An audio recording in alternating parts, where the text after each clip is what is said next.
Oh, and we are live, peoples. Welcome to the Amazing Action Comics Podcast, where we are all about independent comics. I'm one of your hosts, Angel, with Phil Pepe. How's it going, Angel? Ooh, that's going good, brother. Well, we were just talking offline for a second that it is opening day of baseball. I didn't want to go down a rabbit hole, but I can't get it off my head. Yes, if I want to go to sleep and I want to go into deep sleep, I watch baseball. I played baseball in Little League when I was young, so I have nothing against it. It's just like the worst sport to watch. And I was trying to think, I was like, is there another sport that doesn't have like unlimited timeouts? Like you could just, there's no clock in baseball, but there's no timeouts either. There's just unlimited, just step off the plate and be there for like a half an hour. You could just vamp for as long as you want. I'm so glad I'm coming up with the new rules, but it's all good. All right, welcome guys to a special episode of the Indie Creator Spotlight. We got ourselves a guest today, Michael Gonzalez of Rainy Road Media, who has a new project that we're going to be discussing. So, you know what? I think let's dive into it. Let's bring him onto the podcast and just get this thing rocking and rolling. Add two, and there he goes. Hey. What's up, fellas? What's going on, Michael? Not much. How you guys doing? We're doing good. You know what? We're doing good. I'm going to try to behave because if you've ever listened to this podcast before, we often go off on tangents. I think there was one episode where we went off on a tangent that had a tangent within another tangent. Okay. Yeah. So that was like a tangent Inception. To the third power. Yes, exactly. And we were just trying to claw our way out of this whole mess of what we got ourselves into. So I'm going to try to keep myself focused on this. So, Michael, how's everything going? It's all right. Everything's going along. We're, getting excited, trying to get this Kickstarter ready, and hopefully things will, be good when it launches. All right, awesome. Yeah, so we do want to talk about your project, but let's just go back a little bit so people can get to know you again, because we had you on the podcast before, and I think we spoke on the book 8-6. Is that what it's right? Well, when I came on last year, it was trying to promote a book called Gun Engine Zero. Right. It was this was like the first project where I didn't have it completed ahead of time, so I needed to, try to secure like a great deal of funds, and it failed. But I also have several books that I've done before, and that 6-8 was one that you guys looked at and reviewed, and I appreciate you guys doing that. Yeah, so I've had other books that have been printed, but now I'm trying to do the second issue of this horror anthology called Epic of Darkness. Mm-hmm. Okay, cool. Yeah, I remember the 6-8 book. I remember Phil and I really liking that book. It had such a stylistic look to it, and it was just really well written, from what I remember. But just going over Gun Engine Zero, so we've done Kickstarters as well that failed, and every time something either, we look at accomplishments as being, the top tier, and then we look at, failures that happen, but oftentimes we walk away with something learned from it. And, we've had times where we had to like go back, redo a campaign on the same book and address it a different way because we learned something from the first time. Did you walk away learning anything from Gun Engine Zero? Yeah, well, one thing I learned is that I don't have enough followers to support like a higher budget kind of a thing, at least not at that time. That's what I'm trying to do now, is try to rectify that, get more people in. The other thing I learned is like it's probably the best way to get new backers is through cross promotion with other Kickstarter campaigns, because that was far and away brought the most people in. Whenever I would, ask somebody else running a campaign if they could share my campaign, and once they would do that, then there would be a whole big influx of new backers, or at least people that are following the campaign. So that, I think, is probably like my biggest takeaway, is how important that is to try to get with other campaigns and cross promote. That's interesting. Yeah, we've done that as well, and yeah, there definitely is there's a community out there that will be supportive as well, and then you have the ones that kind of just like are dismissive about the whole thing. But I think there's more people willing to help and spread the word because it helps them as well, because we're just piggybacking off of that. So just tell us a little bit about again, just how you got into this, what you are in this whole role, because I know that there's multiple aspects to each book. There's the writer, there's the artist. What's your role in it? And then I guess we can hop right into what this next, Kickstarter project that you have coming up. Sure. Yeah, so I'm just a creator, writer. I do lettering as well, and like the graphic design of the books, once to get everything together and put it all together. Uh, so I'm just what was the first part of your question? I forgot. Just give us a Sorry. little bit of background. So the books that you've Oh kind of yeah. written, how long you've been doing this. Yeah, so I've been like we talked about last time, is like I tried to get into comics when I was very young, and then just kept trying at different points in time, like after I graduated high school, then kind of gave it up and went to try to get to film and video, and then I had moved to China. I was living in China, and then I started up again. I figured like one more last try to get into the comic industry, and that was like 2013. So it's been like about 10 years now Mm. doing things. So like the first book I did was the book we were just talking about. This is a 6/8. This is a Hmm. like a supernatural horror comic. Mhm. That was the first one I did. I'll show it. Yep. And Remember that cover. Yeah. that's with Alan Byrne and Burns. There's an S at the end. So I did that book. It was really meant to be just like a calling card sort of a story, just like a one-off thing. But I do want to continue that if I get the chance. And then after that, we did this Neil Therick. Hmm. This is a graphic novel. I did the first 4 issues, but they only came out digitally. And then after I finished those, I took some of my tax return money and printed out the graphic novel. And I'm hoping to do issue number 5 of that this summer. So I already got some new artists to work on that. And Okay. I'll be giving with this campaign, I'll be giving away this ash can, which has some of the artwork that Ah, they've cool. done in Nice. preparation for that. But that one's just I can only afford to like have them do some artwork. So I'll need to um, raise a lot more to actually get the book done for that one. So then after I did that, I started working on short stories, writing short stories and stuff. I came up with a bunch of them, and eventually I put it into this book. It's called Book of Yep. Legend. This book is kind of like it's more like a general audience sort of hero's journey sort of anthology. Um, but some of the stories that I came up with, the short stories, were horror stories. They were more adult in nature, so I couldn't put them in this book with these other. So I held on to those, and then when it came around like last year, I was thinking, what can I do with them?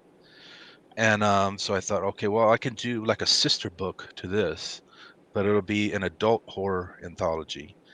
And I take those 2 stories that were already done, come up with a couple more, and that's when I have this. This is Epic of Darkness. Hmm. This is the first issue, and so this one has 6 stories in it. It is 48 pages. So, and then when I was doing that one, originally I had to break up one of the stories because it was just too big to be a saddle stitch book. It would have had to be perfect bound Mm. if I wanted to include the whole story. So I broke it up and to have it in the second issue. And so I had some more, artwork and things that were already done so that I could do the second issue. So I went ahead and just, I've again self-funded for the artwork and everything for issue 2. So when issue 2 comes out, I mean, when the Kickstarter launches, the book will be ready to go and everything is done. So there's no, no fear that it won't be fulfilled or anything like that. And then there's less waiting on top of that, Yeah. which is good because you just have to go to press. So I know that it's really difficult because we still struggle with it as well, being a small press publisher. In regards to capital, capital is always the biggest thing because you're self-funded. Yeah. So you're doing the writing, you save costs because you can do the lettering and some of the production design, and the back end stuff, but you still have to pay your artists. So Yeah. out of everything that you're doing right now, what do you find the most challenging when you're coming together with these projects? And then do you sit down and put a budget plan together? Like it's going to cost X amount per page. At the very end, this is what it's going to ultimately cost me. This is what I need to raise on a crowdfunding campaign to get this done, printed, and then possibly fund the next issue. Is that something that's on your mind, or is it Yeah, just I mean, that would definitely be the ultimate goal is, to yeah, I mean, I know in general how much it costs. I didn't actually sit down and do line item, you right? know, about everything that it cost, but I know in general it costs like between 3 or 4 thousand to do one single comic book, and that's just paying the artist. That's it. I'm not paying myself or anything else because I do the lettering and everything else.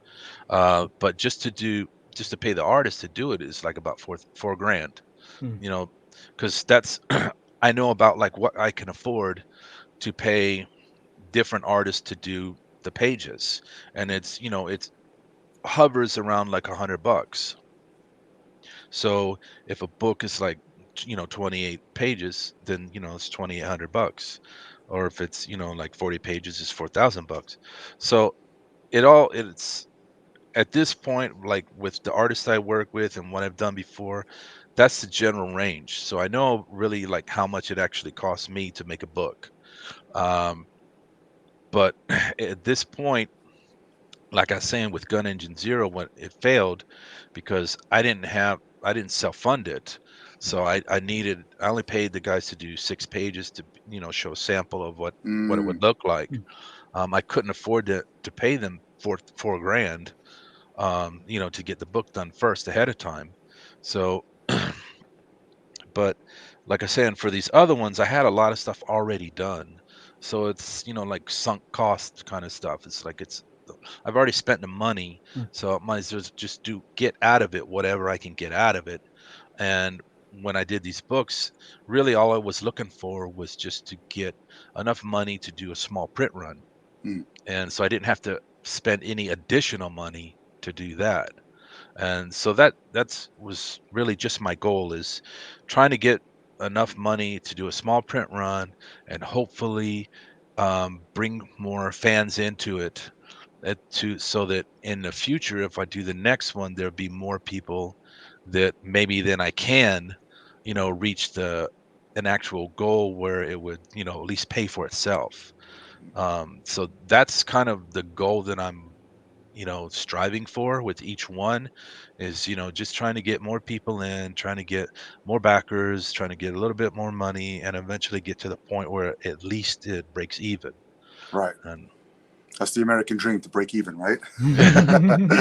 All right, Phil. Do you have any questions before I ask him to start talking about the book? I remember last time you had a great sort of reason for the name of Rainy Road. So just for folks who missed it, or just to refresh my memory, why Rainy Road Media? What was the reason behind that name? If I Well, recall one thing correctly. is because my grandparents lived on this road.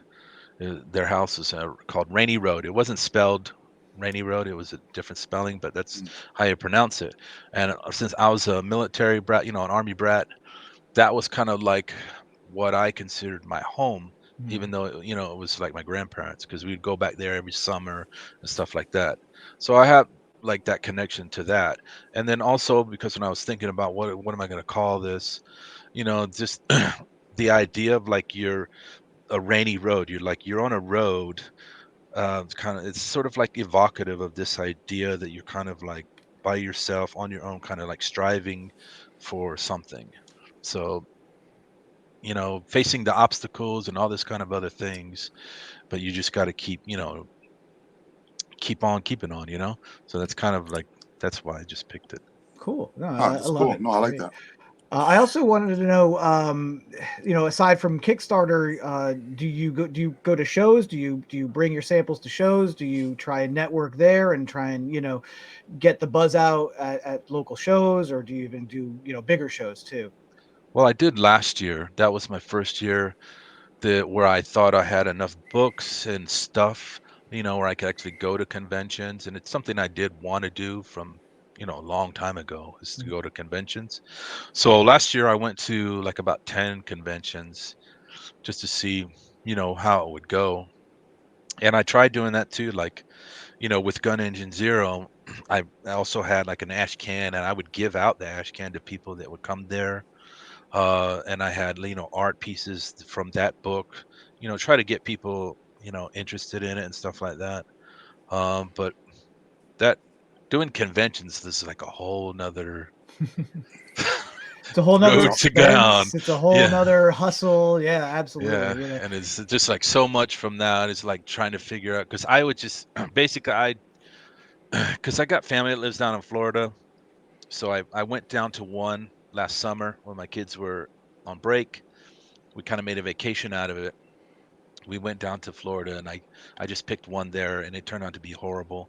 It was just inside of a hotel, Yeah. just a small room. They were charging everybody, even kids, $20 just to get in.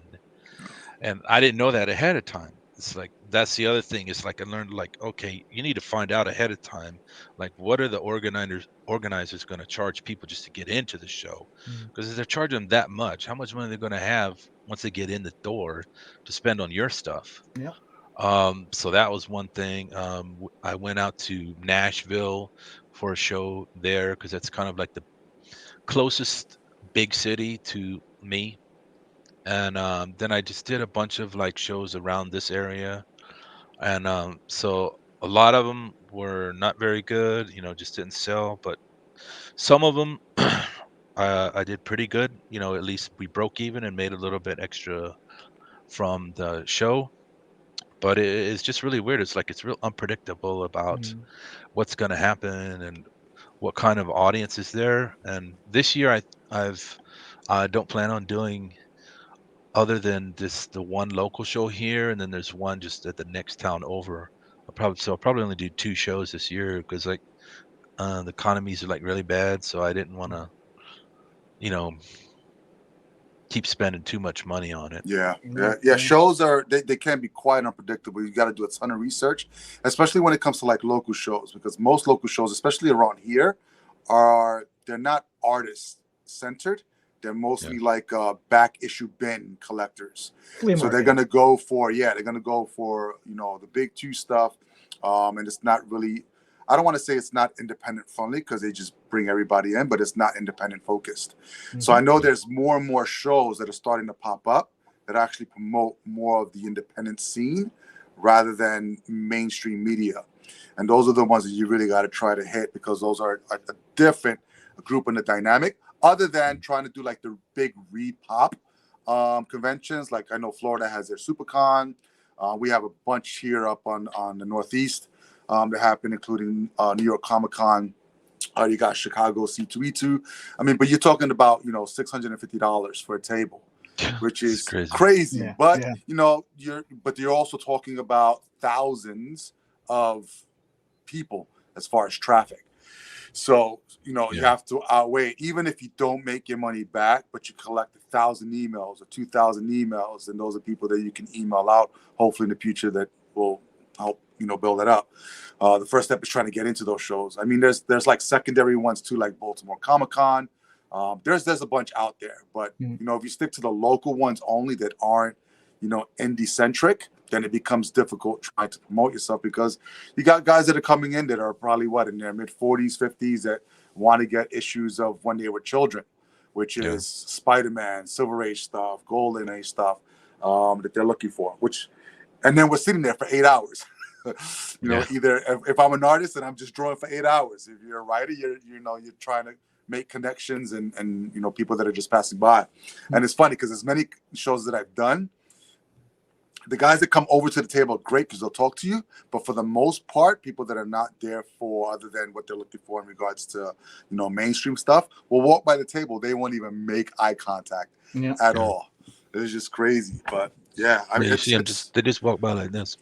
Yes, yeah. You look at body posture, you look at everything. Yeah, trying to get them to connect, to come in. If I lock eyes and I have to give you money and I can't give you money because I paid $20 to get in, I mean, but to your point, Angel, there are definitely more indie focused shows popping up. MoCA, Museum of Comic Art in the city, has been around for a while now.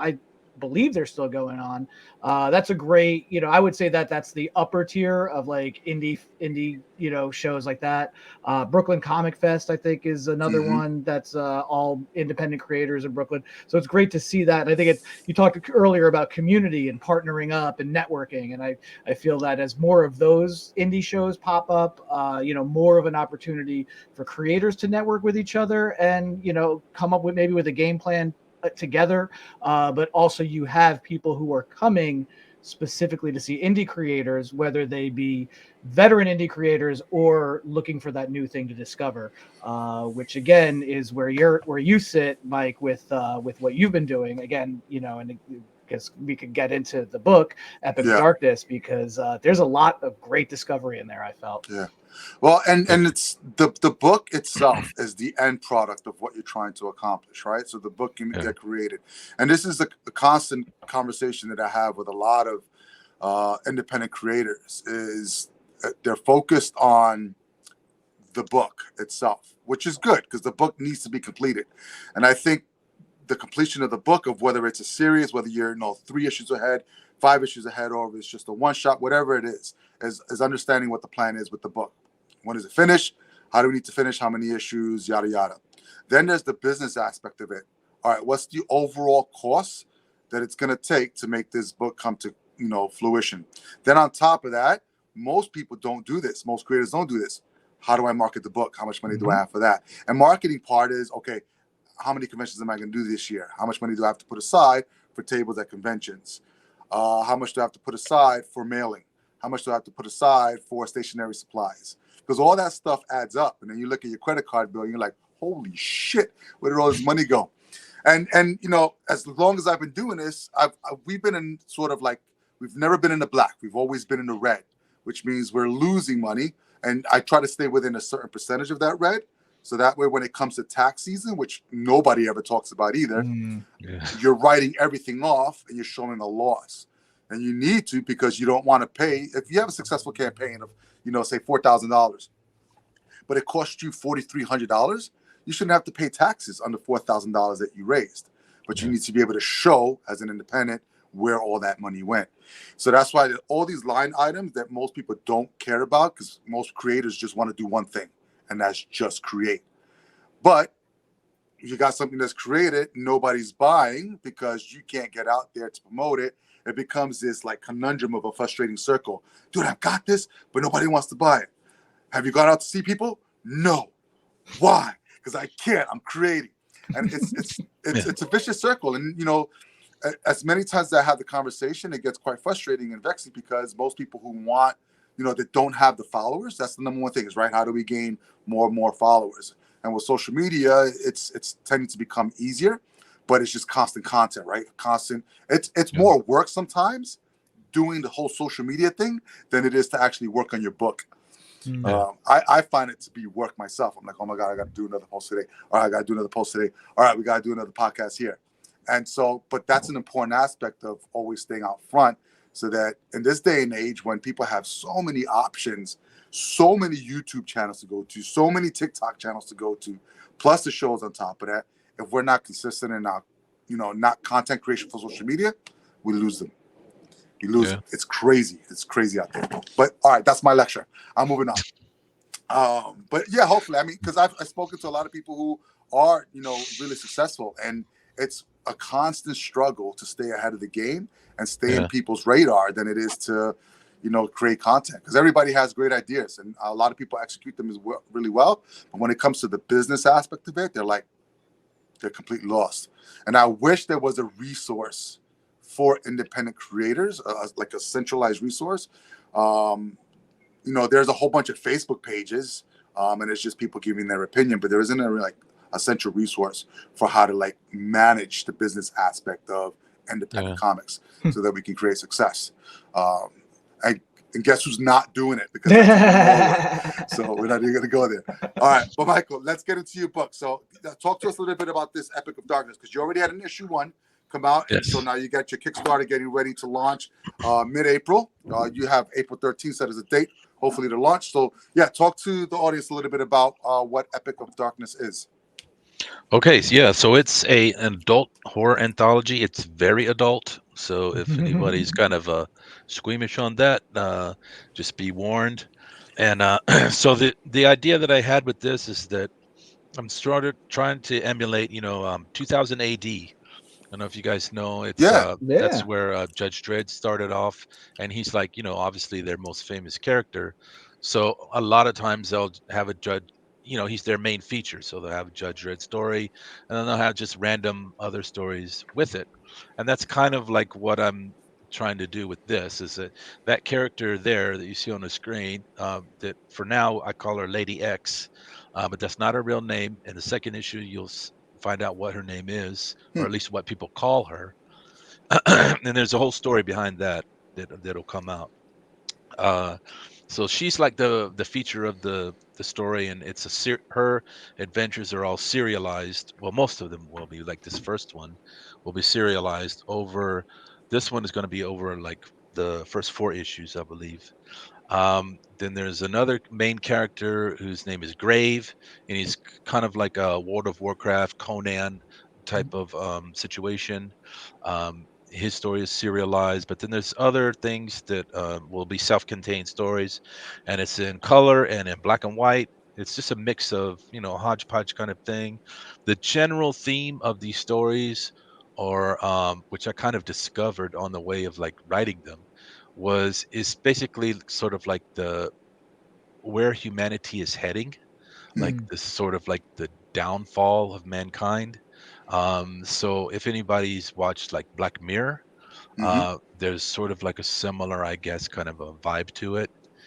That's the general theme that runs through like all of the stories.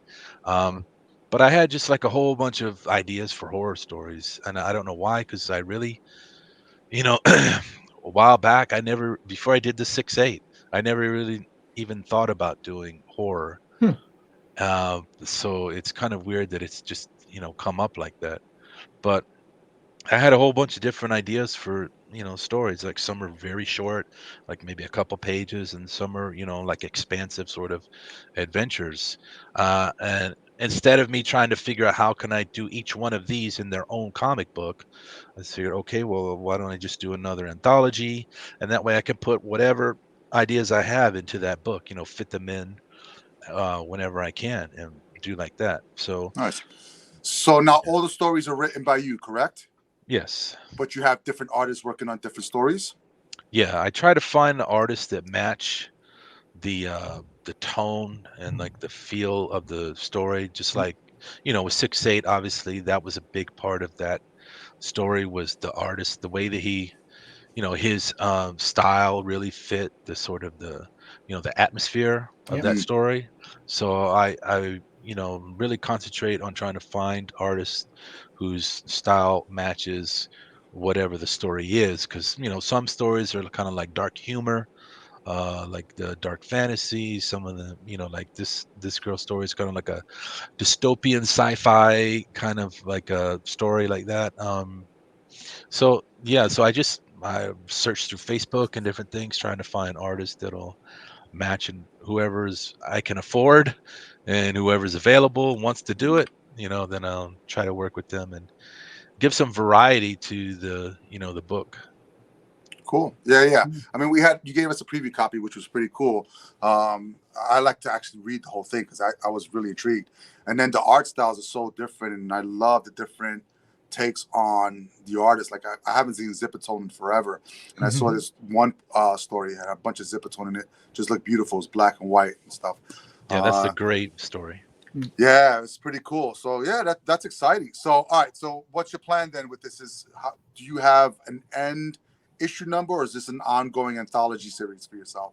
No, I'm hoping this will just be ongoing, because this is something that's a little bit different for me. Usually, like with the Neotheric book, for example, before I even started like doing the first issue, putting it out, I had already basically planned out the entire series, and it would be like a 50 or 60 issue series.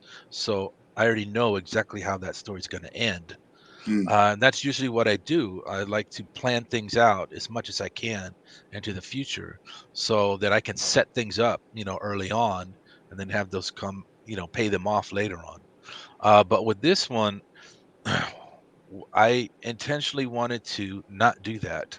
I wanted to just sort of like let it things come to me. I have an idea, maybe one or two issues ahead, like what the stories are going to be, or like that girl, like what her story is going to be. But intentionally not really like plotting out super fine details about everything Mm, ahead of time, because just now, like doing these first two issues, there's a lot of stuff that's come to me that I did not originally plan on in the very beginning, and that I've been able to kind of sort of like find my way through it. And it's a lot of interesting stuff has come up that hopefully we can get to and show, and people can experience. But yeah, it's a little bit, I'm sort of like rolling the dice and seeing kind of what happens. But yeah, it is supposed to be an ongoing series, and hopefully we can just keep going, because I've got tons and tons of ideas and things, short stories, and her story and the other stories about how we can keep going with it. yeah, that's the Yeah. creative process, right? Mhm. So, Yeah. are all the stories within the anthology multiples, or some of them like one shots? No, yeah, some of them are standalone stories. Um, uh, so I try to make it like a mix, like an even split. Like the couple, if there's like this one, there's four stories. Two of them will be um, the self-contained standalone Mm, stories, and like two of them will be the serialized stories that like with that girl and that grave character. So I know if I had them all like serialized stories, people would kind of be pissed off. It's like sure. there's not one complete story in this damn book, Yeah, yeah. So I try to mix them up. Yeah, And where's the page count right now? this book will be 36 pages. Okay, so that's Yeah, hefty. That's no ads. That's just all yeah, stories, right? yeah. It's just all stories straight through. The first book was 48 pages. Okay. But there was a couple of pages at the back where I had some like notes and stuff about the stories and stuff. But with like the actual stories was like 46 pages. But Nice. the first one is more expensive. I charged like $12 for that book, but this second issue only charged like about $8 for the book. So Okay. you know, And so will the first issue be available for them as well? yeah, I overprinted on the first issue so that hopefully, if we get to second issue, third issue, fourth issue, whatever, I'll still have some available. So if Mhm. people that are brand new to it can, get because I know if people come into the second issue and it's like, well, I can't get the first issue, then why would I get the second issue? Right. So, Yeah, yeah. so yeah, so I printed enough, so hopefully we should have All right. enough. Sounds good. I'm definitely interested. So we'll definitely be on that backing wall for you there. Thank you, I appreciate that. And Yeah, when it's great stuff, Michael. You have a great, unique creative voice. Some of these stories in Epic of Darkness really kind of do latch on to the fear of the things that are in the zeitgeist right now, which you had kind of talked about earlier, like the how bad things can get. Yeah, Which I really responded to. I thought was really good. And I think it's a great companion to like Book of Legend, which is another anthology but completely different, more in that superhero genre. And again, your artistic choices I think match the stories really well. So yeah, you got a great creative voice. Keep at it. And for someone who's not a big horror guy, I mean, between 6-8 and Epic of Darkness, yeah, you got that in your blood, yeah. I must have had a blood transfusion or something. I swear, I never, never, never thought of doing horror. All the time that I thought about writing stuff, it was always like superhero, sci-fi, action adventure kind of stuff. I never really considered horror. I was never really even into horror. This is in the 80s, it's like Freddy Krueger and Friday the 13th were real big. I watched some of them and stuff. It's just like whatever. It was never really into it. It's just it's a kind of a weird thing, You never know where life is going to take you. Yeah. yeah, for sure. All right, cool. Well, listen. Any final words that you want anybody to know? Because we're gonna have all your information below in the video where they can go to find you on the Kickstarter. Because right now you have sort of a preview page, right? Yeah, And so that's I sent you there's two links. The one is it's like a rough draft Right, of which the is not what I'm going Kickstarter. to send. I'm going to send the other one, which is Okay. the follow page Yeah. for So anybody who wants to follow you. yeah. So the follow page has that. If you wanted to send the rough draft, that would be fine too, Okay. because people could see Mm. the preview is in there. So even in the rough draft of the Kickstarter page, I have there's the image of the two covers, and where you can click on it and it'll take you to the previews of both issues. Cool. So if people wanted to see the previews, then you can go to it like that. So you can't like back anything right now, but at least you could see everything that's going to be available in the campaign and how much it's going to be and all that kind of stuff. Nice. All right. So, and then we're looking at probably April 13ish when you're going Yeah, to I'm launch. hoping to. I don't want to launch it until I have everything in my hand, and there's like 2 pages of art that I'm still waiting on.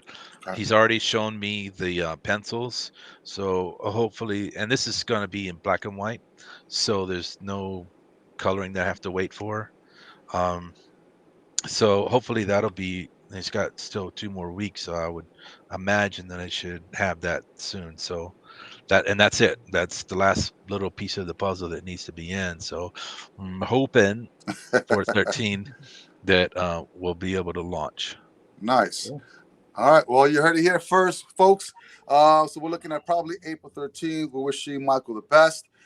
Make sure you take a look at the links below the video, because it'll take you right to that Kickstarter page and then show some indie love and support for Michael and this project. Michael, listen, we want to thank you for having you on again, bro. We wish you all the best with this project. And as soon as it launches, we'll definitely be there to help you out. Well, thank you very much, guys. I really appreciate it. All right, our pleasure. All right, take it easy for now, guys. Again, take a look at the links below, and then we'll have Michael on. I guess when it launches again, to kind of just get you into the mix and see where you are, and hopefully we Sure. can raise a glass or two for a successful campaign. So Yeah. until next time, guys. Please be amazing, stay amazing, and read something amazing.